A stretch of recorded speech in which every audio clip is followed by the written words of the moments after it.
नमस्कार साथियों, आपका एस.के. ठाकुर सर चैनल में स्वागत है। आज हम द्विघात समीकरण के चौथे सत्र में हैं। इसमें हम एक्सरसाइज 4.3 के सॉल्यूशन को देखेंगे।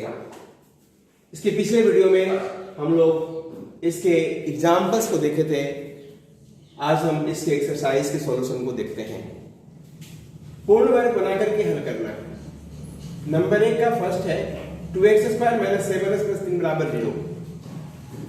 इसे हल करने के लिए 2 से भाग देंगे या 2 से गुना करेंगे। यहां हम 2 से भाग कर रहे हैं, तो 2 से 2 से भाग किया तो कट गया, x² हो गया, 7/2x 3/2 = 0 आ गया। अब a² - 2ab + b² रूप में इसको बदलना है साथियों। तो x² 2 × x × 7/4 हो जाएगा। 2 चूंकि गुना किया तो 2 से भाग करना पड़ेगा, तो 7/4 हो जाएगा। ये b की जगह 7/4 आ गया, तो b² होना चाहिए। 7/4 का स्क्वायर किया, ये इस साइड में गुना कर दिया, जोड़ दिया। 3/2 को प्लस में था, इधर ले आकर के माइनस में कर दिया। ये x - 7/4 का होल स्क्वायर हो गया। इधर एलसीएम लिए 16, 49 माइनस 8 दूनी 16, 8 तिया 24 हो गया। 49 से 24 गया तो 25/16। ये स्क्वायर खत्म किए तो रूट हो गया 25/16 प्लस माइनस में। 25 का वर्गमूल 5, 16 का 4 हुआ साथियों। यानी x बराबर 7/4 प्लस माइनस 5/4 हो गया। x बराबर 7 + 5/4 7 - 5/4। 7 + 5 12 होता है, तो 12/4 3 हो गया। 7 में 5 गया तो 1 2 2/4 1/2 हो गया। यानी इसका सॉल्यूशन हो गया 3 और 1/2। अतः इसके जो मूल हुआ वह 3 है और 1/2 है। दूसरा है 2x² + x - 4 = 0। यहां भी 2 से भाग किया तो x² आ गया, x/2 - 2 = 0। x² + 2 यहां a + a² + 2ab + b² के रूप में तोड़ना पड़ेगा साथियों। तो x² 2 × x × 1/4 1/4 का स्क्वायर किया, 1/4 का होल स्क्वायर इधर भी किया और इधर भी किया। 2 माइनस में था, इधर ले आकर प्लस कर दिया। ये x + 1/4 का होल स्क्वायर आ गया। 1/4 का स्क्वायर 1/6 16 + 2 हुआ। एलसीएम 16 लिए, 1 + 16 दूनी 32, 32 1 33 हो गया। 33 16 का वर्गमूल हो गया 4। एलसीएम लिए 4 -1 + -√33 हो गया। x का मान आ गया -16 + √33/4 -1 -√33/4 आ गया साथियों। यही इसका मूल हो गया। ये x का जो वैल्यू हुआ, ये इसका इस द्विघात समीकरण के मूल हो गए। अब तीसरा प्रश्न है, इसी का तीसरा है 4x² + 4√3x + 3 = 0। यहां 4x² का मतलब 2x का होल स्क्वायर होता है, इसलिए भाग और गुणा करने की कोई आवश्यकता इसमें नहीं है। 2x का होल स्क्वायर 2 × 2x × √3 हो गया, तो √3 का स्क्वायर जोड़ना पड़ेगा। √3 का स्क्वायर इधर भी जोड़े और इधर भी जोड़े। ये हो गया 2 + 2x + √3 का होल स्क्वायर। √3 का स्क्वायर 3 होता है, 3 में से 3 चला गया 0। 2x + √3 बराबर हो गया 0। यानी x बराबर -√3/2 और -√3/2। यानी इसके दोनों मूल बराबर होंगे, -√3/2 और -√3/2 के। यानी ये स्क्वायर में है, जिसको ये भी 0 कहेंगे। फिर दूसरा पार्ट जो होगा √3, ये भी 0 होगा। इससे इसका मान निकल जाएगा, इसका इससे मान निकल जाएगा, तो 2 मान निकल के आ गए और दोनों मूल समान हुए। चौथा 2x² + x + 4 = 2 0 है। इसमें 2 से भाग करेंगे, 2 से भाग करेंगे तो x² आ गया, x/2 + 2 = 0 हो गया। x² + 2x यहाँ 1/4 हो जाएगा, तो x/2 हो जाएगा। ये b की जगह 1/4 है, तो b का स्क्वायर होता है, 1/4 का स्क्वायर आ गया। 1/4 का स्क्वायर ये 2 प्लस में था, डायरेक्ट माइनस में हो गया। ये x + 1/4 का होल स्क्वायर आ गया। 1/16 - 2 एलसीएम लिए 16 1 - 32 -13/16। रूट के अंदर अगर नेगेटिव आ जाता है तो वो काल्पनिक होता है, यानी इसके मूल वास्तविक नहीं होंगे। फिर भी अगर लिखना चाहते हैं तो x बराबर -1/4 प्लस माइनस रूट अंडर -31/16 लिखेंगे, लेकिन इसका मूल वास्तविक नहीं होगा। दूसरा का फर्स्ट 2x² - 7x + 3 = 0 है। a का मान 2, b का मान -7, c बराबर 3 है। तो d निकालेंगे, इसको द्विघाती सूत्र विधि से निकालना है। इसे ही प्रश्न को द्विघाती सूत्र विधि से हल कर रहे हैं।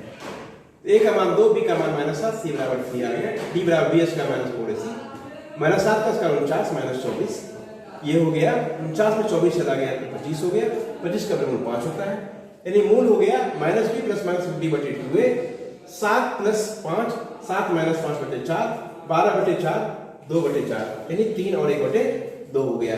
इसके मूल हो गए 3 और 1/2। दूसरा 2x square plus x minus 4 बराबर 0 है। a का मान 2, b का मान 1, c बराबर -4 है। d निकाला 33 आ गया, रूट d निकाला रूट 33 आ गया, अल्फा बीटा निकल के आ गया -1 प्लस रूट d/2a। b का मान 1 है तो -1 रूट 33/2 -1 रूट 33/2, इसका मूल हो गया अल्फा बीटा। चौथा का तीसरा का 4x square plus 4 root 3x plus root 3 बराबर 0 है। a का मान 4, b का मान 4 रूट 3, c का मान 3 आ गया। d निकाले b स्क्वायर माइनस 4ac, 4 का स्क्वायर 16, 16 48 हो गया, 4 से 16 48, 48 से 40 चला गया 0, d का मान 0 आ गया, यानी अल्फा बीटा जो वैल्यू होगा -b/2a आ जाएगा, क्योंकि d 0 जोड़ने 48 से कोई फर्क नहीं पड़ता। -4 रूट 3/8, 4 से कट जाएगा 1 मरते, -3/2 और -3/2, इसके दोनों होंगे। चौथा 2x square plus x plus 4 बराबर 0, a का मान 2, b का मान 1, c का मान 4 है। d निकाले b स्क्वायर माइनस 4ac, 1 का स्क्वायर माइनस 4 से 16 दूनी 32, 1 में से 32 गया -31, ये 0 से छोटा है। जब मूल d 0 से छोटा तो मूल वास्तविक नहीं होता है साथियों। जब मूल वास्तविक नहीं तो वास्तविक मूल ज्ञात करने की आवश्यकता नहीं है। तीसरा का पहला है x माइनस 1/x बराबर 3 है। एलसीएम लिए x स्क्वायर माइनस 1 बराबर 3x आ गया, x square minus 3x minus 1 बराबर 0, a का मान 1, b का मान -3, c का मान -1 हो गया। d बराबर b स्क्वायर माइनस 4ac, -3 का स्क्वायर माइनस 4 into -1, 9 प्लस 4 यानी 13 हो गया। Alpha beta -b plus -d/2a, 3 plus -13/2, 3 plus √13/2 और 3 माइनस √13/2। अल्फा का मान आ गया 3 प्लस √13/2 और बीटा का मान आ गया 3 माइनस √13/2। सेकेंड नंबर क्वेश्चन है, तीसरा का second, 1/x plus 4 minus 1/x minus 7 बराबर 11/30।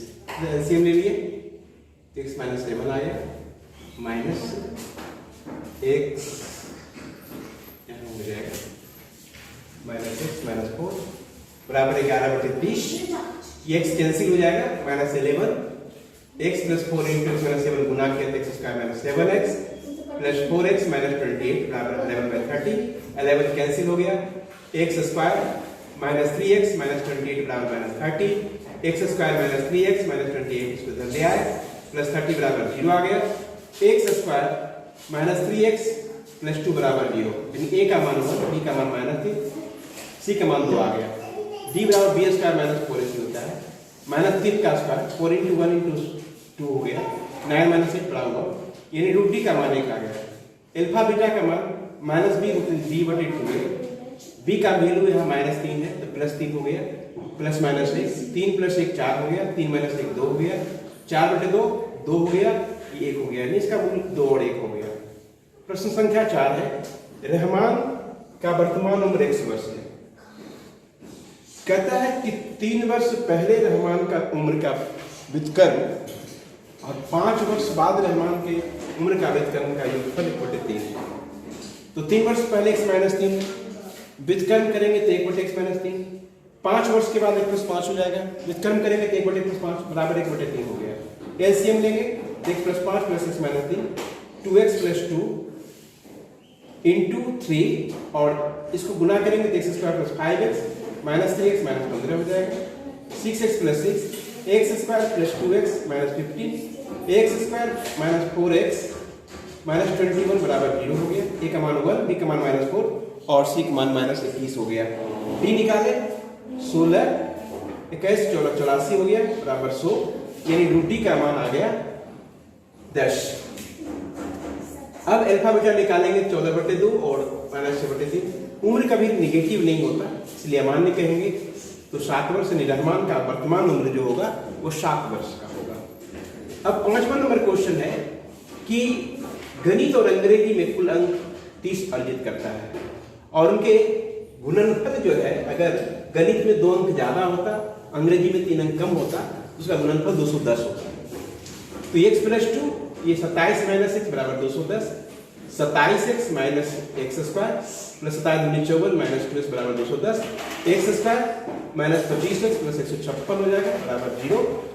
ये 54 में 200 घटाएंगे 156 आ जाएगा। a का मान है कि b का मान माइनस 25, c बराबर 156 आ गया। d निकाले, b square minus 4ac minus 25 का स्क्वायर 625 माइनस 624 घटाया 1 आ गया। तो d बराबर 1, x का मान निकाले यानी मूल निकाले minus b plus minus root D बटे 2a। ये b का मान है यहाँ पर माइनस 25 है तो 25 हो गया प्लस माइनस 1, 25 से 26 बटे 2, 25 में से गया तो 24 बटे 2, 13 12। यानी जब x 13 होगा तो गणित में 13 और अंग्रेजी में 30 माइनस 13 बराबर 17 अंक अर्जित किए होंगे। और यदि x बराबर 12 तो गणित में 12 और अंग्रेजी में 18 अंक अर्जित किए होंगे। क्वेश्चन नंबर 6 है, माना आयताकार खेत की छोटी भुजा x है तो विकर्ण x प्लस 60 कहता है। विकर्ण की लंबाई छोटी भुजा 60 मीटर लिख है और लंबाई 30 मीटर लिखे थे प्लस 30। एक समकोण त्रिभुज बन जाता है। समकोण त्रिभुज में कर्ण का वर्ग लंब स्क्वायर प्लस आधार का स्क्वायर होता है। तो ये x प्लस 60 का स्क्वायर बराबर x का स्क्वायर प्लस x प्लस 30 का स्क्वायर, ये x प्लस 60 है। तो x square plus 3600 plus 120 x हो गया। इधर करेंगे x square plus 900 plus 60 x हो गया। x स्क्वायर और x स्क्वायर दोनों कैंसिल हो गया। तो x स्क्वायर 60x में 120 x घटेगा तो 60x माइनस 60 हो जाएगा। 900 में 36 घटेगा तो माइनस 27 हो जाएगा बराबर 0। a का मान 1, b का मान माइनस 60 और c का मान माइनस 2700 होगा। d निकाले, b square minus 4ac minus 60 का स्क्वायर 3600 गुना के 10,800 आ गया यानी 14,400। रूट डी का मान आ गया 120। x बराबर minus b plus minus root D बटे 2a 60 प्लस माइनस 120।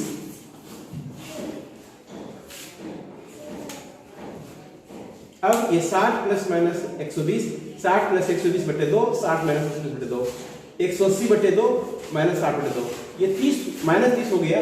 क्योंकि किसी भी खेत की लंबाई चौड़ाई या किसी भी चित्र आकृति की लंबाई चौड़ाई नेगेटिव नहीं होती है, इसलिए अमान्य हो गया। ये 90 यानी x का मान 90 हो गया। छोटी भुजा 90 मीटर और कहता है लंबाई x प्लस 3 मीटर है, x प्लस 30 है तो 90 प्लस 30 120 मीटर हो गया यानी बड़ी भुजा 120 मीटर का हो गया। नंबर 7 है, दो संख्या है इसमें बड़ी संख्या का 8 गुना छोटी संख्या के वर्ग के बराबर है और दोनों के वर्गों का अंतर 180 है तो हमें उन संख्याओं को ज्ञात करनी है। तो पहले मान लेते हैं बड़ी संख्या x है, छोटी संख्या y है। तो छोटी संख्या का स्क्वायर बराबर 8x यानी y स्क्वायर बराबर 8x। प्रश्न से दोनों का अंतर 180 है, वर्गों का अंतर 180 है। x square minus y square बराबर 180, 180 हो गया और y स्क्वायर का मान 8x है माइनस 180 बराबर 0। एक द्विघात समीकरण बन गया। a का मान a, b का मान माइनस 8 और c का मान माइनस 180 है। तो d निकालेंगे, b square minus 4ac, b है माइनस 8 का स्क्वायर 64 होता है माइनस 4 इंटू 1, c का मान माइनस 180 होता है ये 720 यानी 784 हो गया। रूट d का मान 784 का स्क्वायर रूट हो गया 28। अब हमें x का मान ज्ञात करना है। x बराबर जो मूल का सूत्र होता है minus b plus minus root D बटे 2a। b का वैल्यू माइनस 8 है तो माइनस माइनस हो जाएगा प्लस 8 प्लस माइनस 28 बटे 2a। a का मान यहाँ 1 है तो 2 इंटू 1 2 हो गया। 8 प्लस 28 बटे 2, 8 माइनस 28 बटे 2, 28 8 36 हो गया, 36 बटे 2 18 हो गया और 8 प्लस 28 गया तो माइनस 20 बटे 2 माइनस 10 हो गया। क्योंकि यहां कहता है छोटी संख्या का स्क्वायर बड़ी संख्या का 8 गुना है और ये x का मान माइनस 10 हो जाएगा तो किसी भी संख्या का वर्ग नेगेटिव नहीं होता इसलिए यह अमान्य हो जाएगा। जब x का मान 18 होगा तो बड़ी संख्या 18 हो गई, छोटी संख्या 8 गुने 18, इसका स्क्वायर रूट निकालेंगे तो हो जाएगा 12 यानी छोटी संख्या 12 हो जाएगी। क्वेश्चन नंबर 8 है, एक रेलगाड़ी की चाल x किलोमीटर प्रति घंटा है 5 किलोमीटर प्रति घंटे अगर स्पीड बढ़ जाती है तो 360 किलोमीटर दूर तय करने में उसको 1 घंटा कम समय लगता है। मान लेते हैं कि रेलगाड़ी की चाल 1 किलोमीटर प्रति घंटा है, दूरी 360 किलोमीटर है, तो समय दूरी बटे 4, 360 बटे x घंटा लग जाएगा। अब उसकी चाल x प्लस 5 किलोमीटर होती है तो लगा समय हो जाएगा 360 बटे x प्लस 5 घंटा। अब ये समय जो है इससे 1 घंटा अधिक है, ये दोनों समय घटा दिया तो बराबर 1 कर दिया। इसको कैलकुलेट किया, द्विघात समीकरण बन गया, a का मान 1, b का मान 5 और c का मान -1800। तो d बराबर bs का माइनस 4ac, b का मान 5 है, 4ac यानी 7225 आ गया। इसका स्क्वायर रूट निकाले तो 85 आ गया, यानी x बराबर हो गया -b प्लस -√2/2 है। इसको कैलकुलेट करेंगे तो 80 बटे 2 40 और ये -45। क्योंकि किसी की चाल नेगेटिव में नहीं होती इसलिए यह मान हो जाएगा, x का मान 40 आ गया, रेलगाड़ी की चाल 40 किलोमीटर प्रति घंटे हो गई। क्वेश्चन नंबर 9 है, एक हौज है, उसे भरने के लिए 2 नल है। एक नल दूसरे से 10 घंटा कम समय लेता है, दोनों मिलकर के वो 75 बटे 8 घंटे भर लेता है। तो मान लेते हैं एक नल भरने में उसको 1 घंटा लगा, दूसरे को भरने में इसमें 10 घंटा लगा। तो 1 घंटा में 1 हौज बढ़ता है, नहीं 1 घंटा में 1 बटे 1 हौज बढ़ेगा। दूसरे को x माइनस 10 घंटा में 1 हौज बढ़ता है तो 1 घंटा में 1 बटे x माइनस 10 घंटा 10 हौज बढ़ेगा। दोनों मिलकर के 75 बटे 8 घंटा में 1 हौज बढ़ता है, नहीं 1 घंटा में 8 बटे 75 भाग बढ़ेगा, यानी दोनों मिलकर के 8 बटे 75 के भाग के बराबर हो जाएगा। अब इसको एक एलसीएम लेते हैं तो एक द्विघात समीकरण का रूप ले लेता है और यह 4x² माइनस 115x प्लस 375 बराबर 0 हो गया। a का मान 4, b का मान -115 और c का मान 375। d निकाले, bs का माइनस 4ac यानी 7225 आ गया। 7225 का स्क्वायर रूट 85 होता है। अब x का मान निकाले, -b प्लस -√2/2 फॉर्मूला लगाया, द्विघाती सूत्र 115, b का मान -115 है तो माइनस माइनस हो जाएगा 115 प्लस -85 बटे 8, 115 प्लस 85 200, 200 बटे 8 हो गया और 115 में 85 घटेगा 30, 30 बटे 8 हो जाएगा। ये 25 और 15 बटे 4, 15 बटे 4 जो है 4 घंटे से भी कम समय है और दूसरे को 10 घंटे कम समय लगता है, नहीं इसलिए अमान्य हो जाएगा, इसमें 10 घंटा घट नहीं सकता। तो x का मान 25 अगर होता है तो एक को भरने में 25 घंटा, दूसरे को भरने में 15 घंटा का समय लगेगा। क्वेश्चन नंबर 10 है, मैसूर और बेंगलोर के बीच में 132 किलोमीटर की दूरी है। एक एक्सप्रेस ट्रेन को एक सवारी गाड़ी से की चाल जो है एक x माइनस 11 किलोमीटर 11 किलोमीटर प्रति घंटा कम है, तो सवारी गाड़ी को एक्सप्रेस ट्रेन से 1 घंटा कम समय लगता है। तो मान लेते हैं कि एक्सप्रेस रेलगाड़ी की चाल x किलोमीटर प्रति घंटा है तो सवारी गाड़ी की चाल x माइनस 11 किलोमीटर प्रति घंटा होगी। समय बराबर था दूरी बटे 4, दूरी 132 है तो चाल सवारी गाड़ी का x माइनस 11 और एक्सप्रेस का 132 बटे x, दोनों घटा दिए समय का, 1 घंटा आ गया। अब इसको कैलकुलेट करेंगे, द्विघात समीकरण बन गया, x² माइनस 11x माइनस 1452 बराबर 0। a का मान 1, b का मान -11, c का मान -1452, d बराबर bs का माइनस 4ac 5929 आ गया। इसका स्क्वायर रूट हो जाएगा 77। x बराबर -b प्लस -√2/2 है, b का मान -11 है, माइनस प्लस 11 हो गया, 11 बटे 77 बटे 2 11 माइनस 77 बटे 2, ये माइनस में आ जाएगा। चूंकि चाल कभी नेगेटिव नहीं होता इसलिए मान को छोड़ देंगे, 88 बटे 2 वाले 44 हो गया, यानी एक्सप्रेस ट्रेन की चाल 44 किलोमीटर प्रति घंटा और सवारी गाड़ी 11 किलोमीटर कम है यानी 33 किलोमीटर प्रति घंटा। दो वर्गाकार क्षेत्र है जिसके परिमाप का अंतर दिया हुआ है 24 मीटर और उनके वर्गों का योगफल है यानी क्षेत्रफलों का योगफल है 468 वर्ग मीटर। तो उसकी भुजा ज्ञात कर लेंगे। मान लेते हैं एक वर्गाकार भुजा की लंबाई x है, दूसरे की y मीटर है। परिमापों का अंतर 24 है, 4x माइनस 4y। एक वर्ग का परिमाप होता है 4 गुने भुजा, तो 4 इंटू एक्स, 4 कॉमन हो जाएगा, 4 इंटू एक्स माइनस वाई, तो ये 4 से कट जाएगा 6, यानी x प्लस वाई का मान आ गया 6, यानी x का मान आ गया 6 प्लस वाई। इसको आप समीकरण फर्स्ट कर सकते हो। फिर प्रश्न से कहता है दोनों के क्षेत्रफलों का योगफल दिया है 468, तो पहले वर्ग का क्षेत्रफल हो जाएगा एक्स स्क्वायर, दूसरे का हो जाएगा वाई स्क्वायर, क्योंकि वर्ग का क्षेत्रफल होता है भुजा स्क्वायर। तो X square plus Y square बराबर हो जाएगा 468। 6 प्लस वाई का स्क्वायर प्लस वाई स्क्वायर बराबर हो गया 468, यानी एक्स का मान ही भर दिए, इसका स्क्वायर किए और जोड़े तो 2y स्क्वायर प्लस 12y और माइनस 432 बराबर 0 आ गया। अब सभी में 2 है, 2 कॉमन निकाल लिया तो y square plus 6y minus 216 बराबर 0 हो गया। a का मान 1, b का मान 6 और c का मान माइनस 216, d का मान निकालेंगे b स्क्वायर माइनस 4ac, इसे 9 से निकल के आ गया, रूट d निकालेंगे तो 30 हो जाएगा और फिर y का मान निकालेंगे माइनस b रूट d बटे 2a माइनस 6 प्लस माइनस 30 बटे 2, तो 30 माइनस 6 24 बाई 2 12 हो जाएगा और ये माइनस 18 आएगा। साथियों किसी भी वर्ग की भुजा निगेटिव नहीं होती है, इसलिए ये अमान्य हो जाएगा। अब y का मान 12 है, यानी वर्ग की एक भुजा 12 मीटर की होगी, दूसरे वर्ग की एक भुजा 12 प्लस 6 18 मीटर की होगी। एक वर्ग की भुजा 12 मीटर, दूसरे वर्ग की भुजा 18 मीटर होगी। साथियों इस तरह से हमारे इस पार्ट 4 द्विघात समीकरण के पार्ट 4 में आपने भाग लिया, आपको तहे दिल से धन्यवाद देता हूं। इसी तरह से जुड़े रहें, हमारे अगले वीडियो में 4.4 का सॉल्यूशन सीखेंगे, समझेंगे। हमारे साथ जुड़े रहिए, लगे रहिए। आपको मैथ आसान ही नहीं बहुत ही आसान बुझाएगा, केवल समझने की आवश्यकता है। साथियों आप समझो और मैथ को आसान बनाओ।